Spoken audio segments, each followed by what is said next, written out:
Hi everyone! For tonight's topic is about being a child of an OFW. Ilang taon na nga si mama mo sa abroad, sister? 21 years.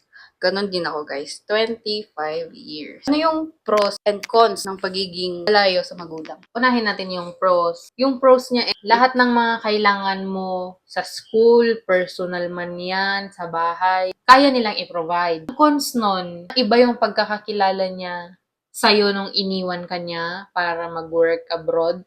At iba na din yung pagkakakilala niya sa'yo ngayon na may edad ka na. Pero naiintindihan mo naman yung sacrifice. Wala naman tayo kung nasan tayo ngayon. Kung hindi dahil sa kanila. My message to my mom is, actually, today is her birthday. And happy birthday, Ma! Thank you for everything, for every sacrifice that you made. I hope you enjoy life as much as I enjoy mine. Oy, ang ganda nun. So much guys for watching.